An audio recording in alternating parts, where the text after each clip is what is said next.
जैसे ही उन्होंने वन में शिकार करने के लिए गए, काफ़ी दूर तक जंगल में भटकते रहे। अंत में उनके जो साथ में थे सिपाही सभी छूट गए और वे अकेले इधर उधर भटकते हुए भूख प्यास से व्याकुल होकर के जाकर के श्रमिक मुनि के आश्रम में पहुंचे।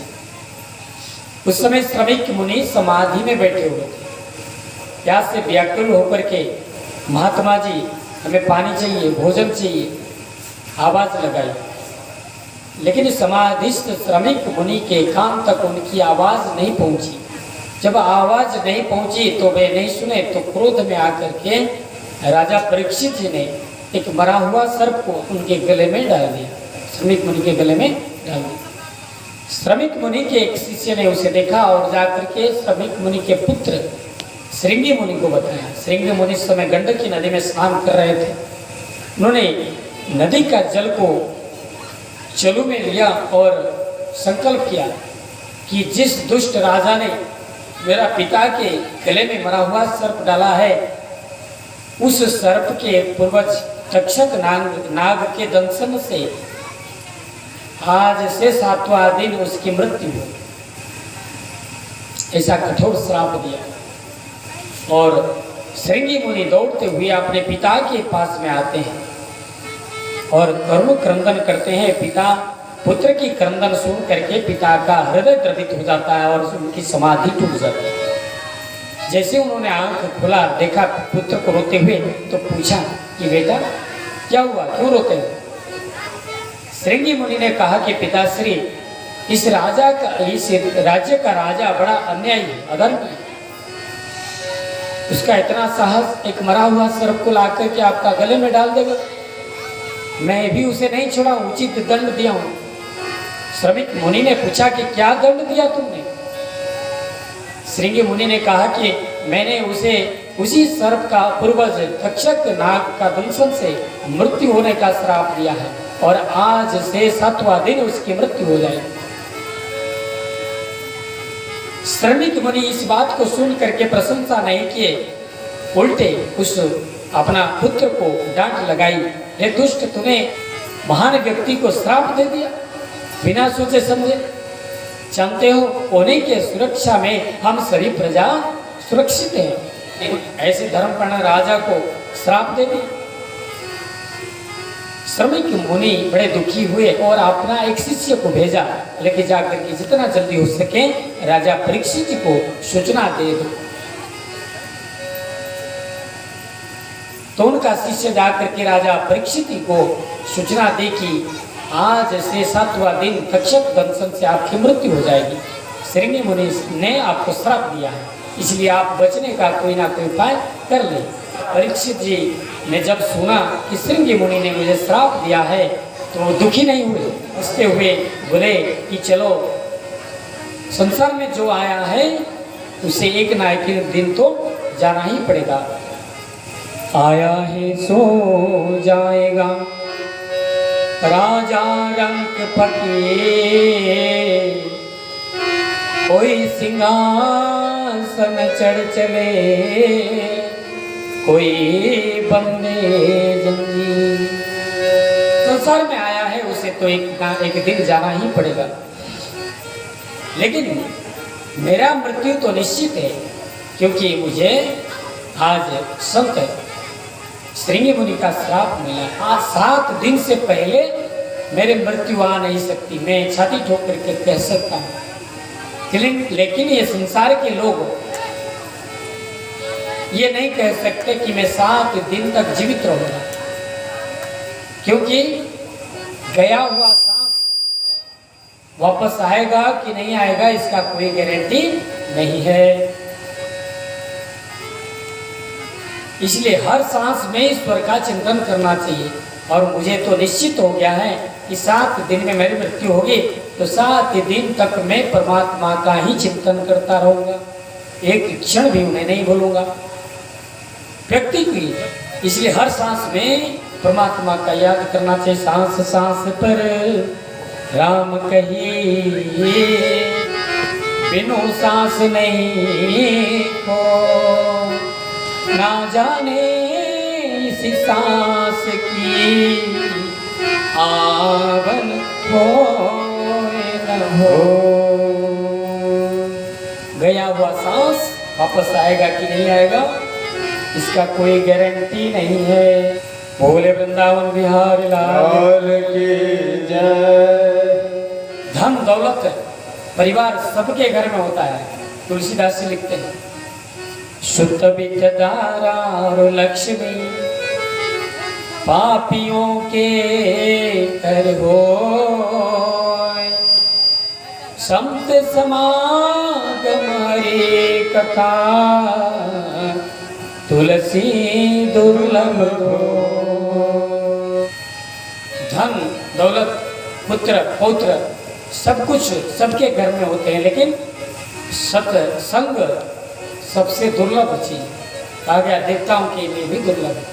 शूराणाम अपि दुर्लभ। राजा कहा कि मुझे श्राप नहीं मिला, मुझे तो वरदान मिला है।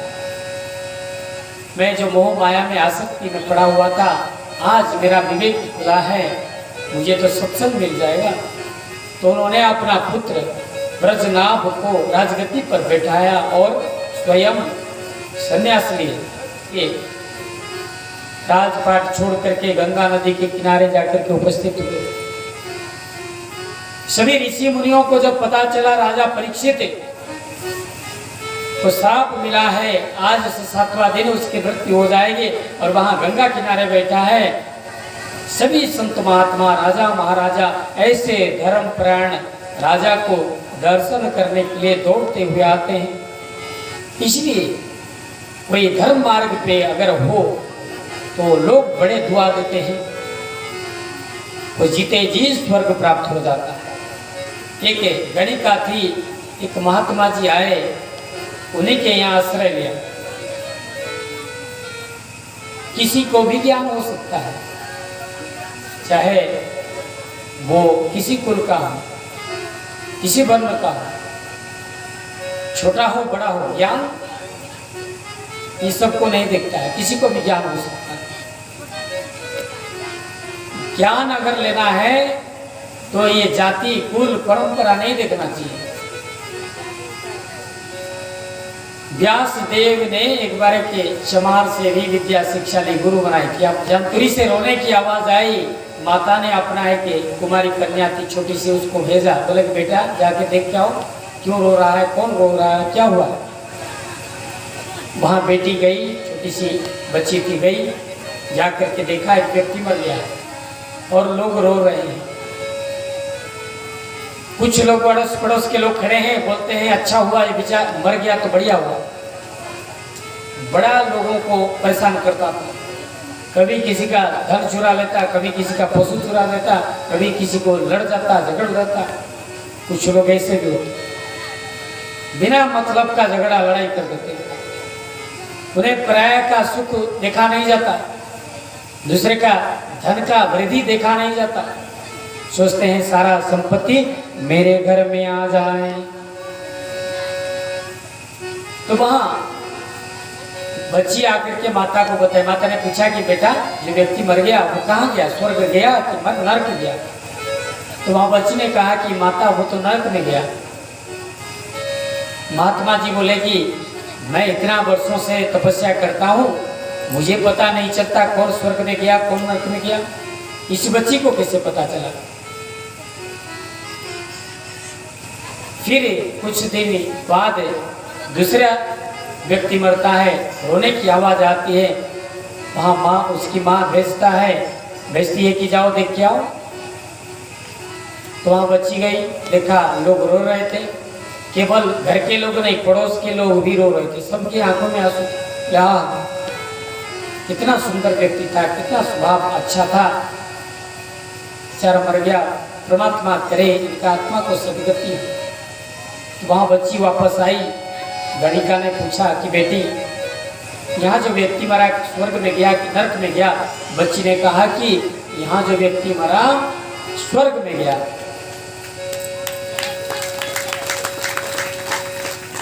तो महात्मा जी ने पूछा कि कैसे पता चला इस बच्ची को कौन नरक में गया कौन स्वर्ग में गया। हमें तो आज तक पता नहीं चलता स्वर्ग क्या है नरक क्या है।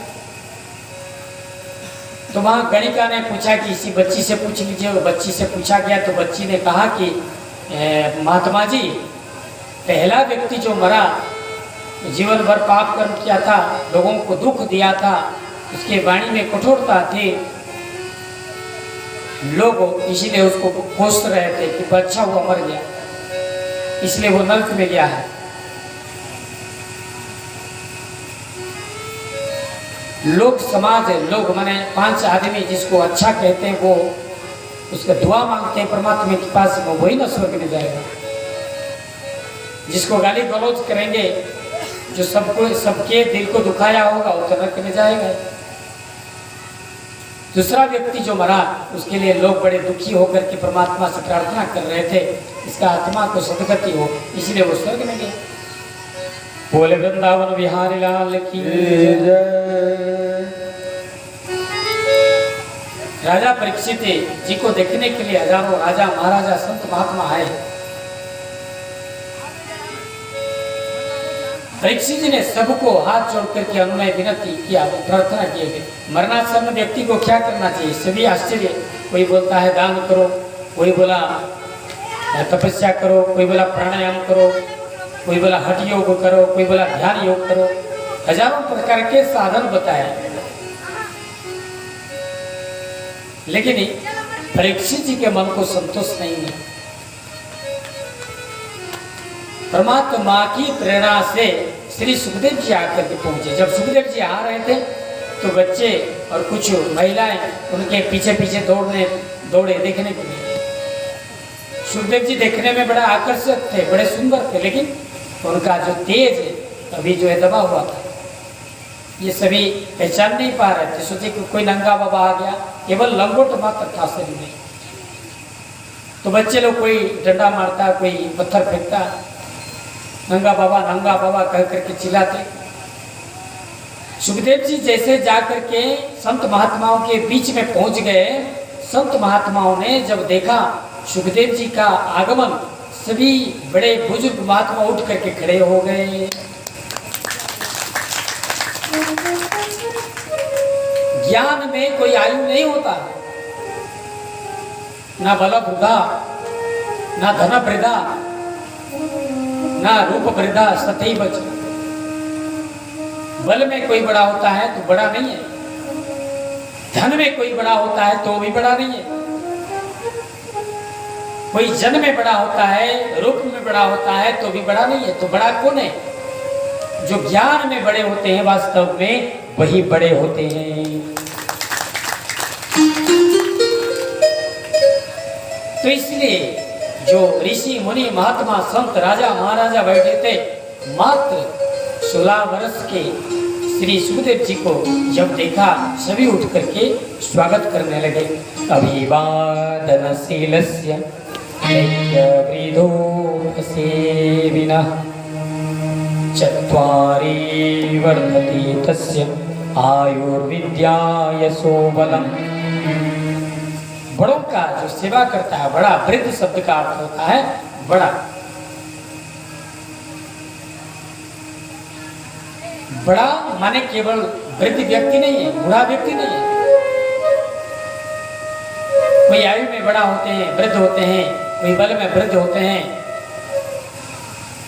लेकिन वास्तव में वृद्ध वो होते हैं जो ज्ञान में वृद्ध होते हैं।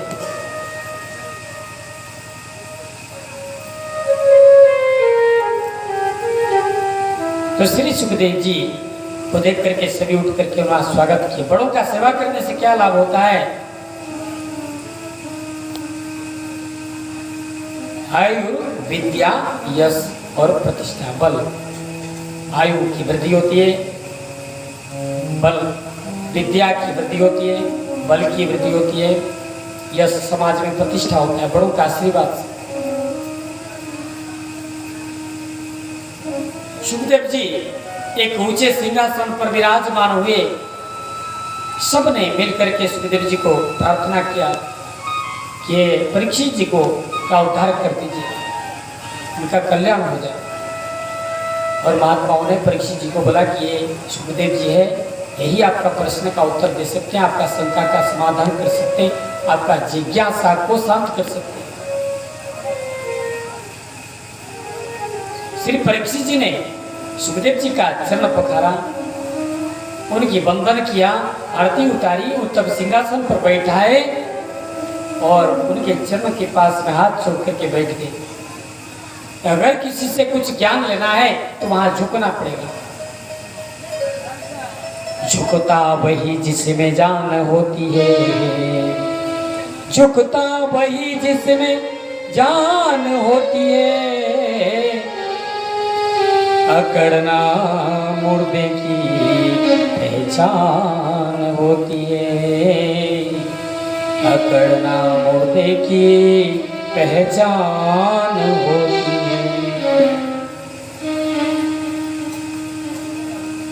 जिसमें जान होती है, जिसमें ज्ञान है वही झुक सकता है, जिसमें ज्ञान नहीं है वो किसी के सामने झुकता नहीं, अकड़ता है। जिसमें जान ही नहीं, चेतना ही नहीं, ज्ञान ही नहीं, दूसरों के सामने भला क्यों झुकेगा। नम्रन्ति फलिनो वृक्षाः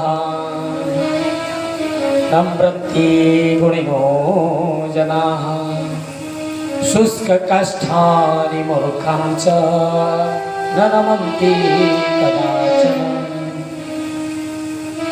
फलदार वृक्ष झुक जाता है, ज्ञानवान व्यक्ति झुक जाते हैं, मरा हुआ व्यक्ति और सूखा हुआ पेड़ कभी झुकता नहीं।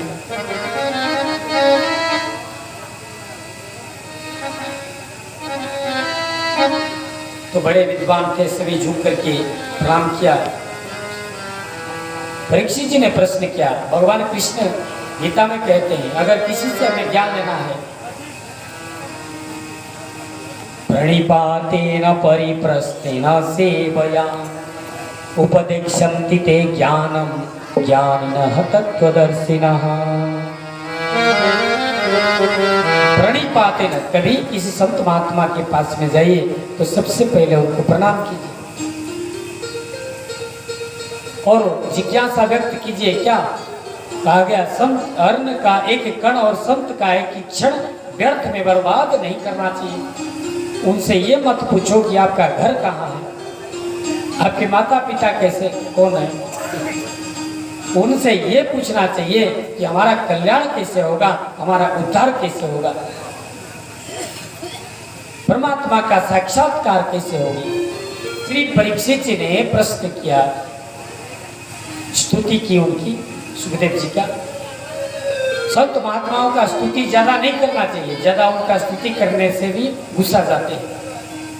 तो व्यास देवे कोई महात्मा थे, बोले परीक्षित जी उनका स्तुति विशेष मत कीजिए, नहीं तो उठ के चले जाएंगे। उनसे जिज्ञासा कीजिए, लोक कल्याण कोई प्रश्न कीजिए। तो परीक्षित जी ने प्रश्न किया कि मरणासन्न व्यक्ति को क्या करना चाहिए। अतः पृच्छामि संसिद्धिं योगिनां परमं गुरु पुरुषस्तेय यत् कार्यं म्रियमाणस्य सर्वथा। इसलिए मैं आपसे ये प्रश्न करता हूँ, हे योगियों के परम गुरु, मैं आपसे प्रश्न करता हूँ ये कि व्यक्ति को जब मरणासन्न हो तो क्या करना चाहिए, मुक्ति का क्या उपाय है। जन्म जन्म मुनि जतन करी, जन्म जन्म मुनि जतन करी, अंत समय आप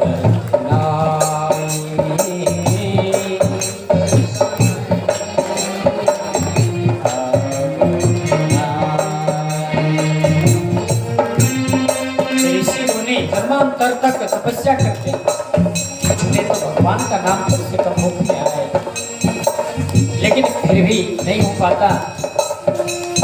मृत्यु के समय में कुछ दूसरा याद आ जाता है तो दूसरा जन्म लेना पड़ता है। बार बार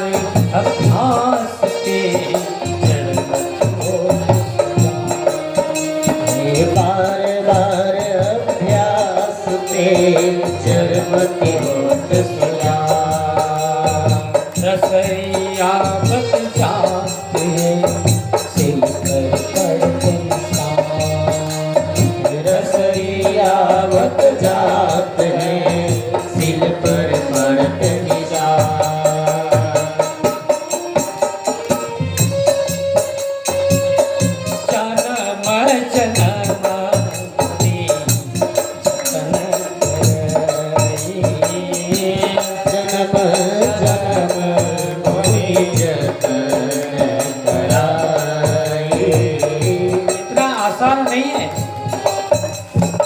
परमात्मा का नाम मुख में आ जाए, इसलिए हमें बार बार अभ्यास करना पड़ेगा। हर बार अभ्यास के जड़ बार बार अभ्यास के जड़मति होत सुना। रसरिया बत जाते रसरिया बत जाते हैं सिर पर पड़ते निशान। श्री राम जय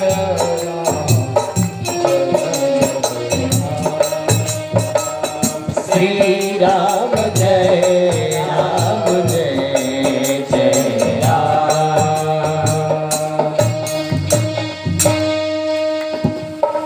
इसलिए भजन के लिए ऐसा नहीं सोचना चाहिए बड़ा हो जाएंगे तभी भजन करेंगे, बचपन से ही अभ्यास करना चाहिए। तत्रावबत भगवान व्यासपुत्रो यदच्छया गामटमानोऽनपेक्षः अलक्ष्यलिङ्गो निजलावतुष्टो प्रीतश्च बालैरवधूतवेशः। यहाँ पर श्री सुखदेव जी का रूप गुण के बारे में वर्णन किया गया है। कैसा रूप था? वेद व्यास के पुत्र श्री सुखदेव जी के शरीर में किसी वर्ण का, किसी संप्रदाय का, किसी मत का कोई लक्षण नहीं है। इसीलिए तो परमहंस है। हम लोग क्या थोड़ा सा भगवान का नाम ले लिए, हम अमुक मत के हैं, अमुक संप्रदाय के हैं, अमुक परंपरा के हैं कहते हुए लड़ते हैं। और हम लोग जानते हैं जहाँ द्वैतता है, द्वेष भाव है, वहाँ दैत्य का उत्पत्ति होती है। जहाँ अद्वैत भावना है वहाँ देवताओं ये भेदभाव को मिटाना सबसे बड़ा धर्म है। इनके शरीर में किसी भी प्रकार का लक्षण नहीं था, किसी संप्रदाय का, किसी धर्म का, किसी वर्ण का। अलक्ष्य लिंगो निजलावतुष्टो, निजलाभ माने आत्मानंद में तृप्त थे। संसार से किसी से कोई मतलब नहीं है, किसी से कोई श्री सुखदेव जी से प्रश्न किया मरना समय व्यक्ति को क्या करना चाहिए? मेरे हाथ में मात्र 7 दिन है, जल्दी बताएं मुझे। श्री सुखदेव जी ने कहा कि चिंता करने की कोई आवश्यकता नहीं है। अब परमात्मा की कृपा से मैं तुम्हारे पास में आ गया हूँ। भाई 7 दिन तो बहुत है। खट्वांग नाम का एक राजा था और उसने 2 घड़ी में, मात्र 2 घड़ी में ही ब्रह्म को प्राप्त कर लिया। जब देवराज इंद्र दैत्यों से युद्ध कर रहे थे उस समय खट्वांग राजा को बुलाते थे युद्ध में मदद करने के लिए। एक समय देवराज इंद्र ने बोला कि आपने मुझे बहुत मदद किया, आप चाहो तो मैं आपको इंद्र पद दे दूं, आधा सिंहासन पे बैठूं, या आपको अमृत पिला करके अमर कर दूं। खट्वांग राजा ने कहा मुझे अमरता नहीं चाहिए, मुझे अमरत्व नहीं चाहिए, मुझे अभयत्व चाहिए। अमर जो देवता है उन्हें के मन में भी भय है कहीं हमारा पतन न हो जाए, लेकिन अभय तो उन्हें मिलता है जो भगवान श्री कृष्ण का चिंतन करते हैं। उनके मन से मृत्यु का भय दूर हो जाता है। श्री सुखदेव जी ने कहा कि राजा खट्वांग के पास में 2 घड़ी से समय था। देवराज इंद्र ने कहा वरदान मांगो। तो खट्वांग राजा ने कहा कि एक वरदान में आप मुझे बताओ, मेरा मृत्यु कितना समय बाकी है। देवराज इंद्र ने कहा मात्र 2 घड़ी बाकी है। तो खट्टवांग राजा ने कहा कि मेरा दूसरा वरदान मुझे दीजिए, मुझे लेकर के मेरे जन्मभूमि में छोड़ दीजिए। जननी जन्मभूमिश्च स्वर्गादपि गरीयसी। जननी जन्मभूमि जो होती है स्वर्ग से भी बढ़कर के होती है। आप मुझे एक घड़ी में लेकर के अपना जन्मभूमि में राज्य में छोड़ दीजिए। और खट्टवांग राजा एक घड़ी में अपने राज्य में आ गए। दूसरी घड़ी में उन्होंने समाधि परमात्मा का ध्यान करते हुए पार्थिव शरीर को यौगिक प्रक्रिया के द्वारा छोड़ दिया और परमात्मा में लीन हो गए।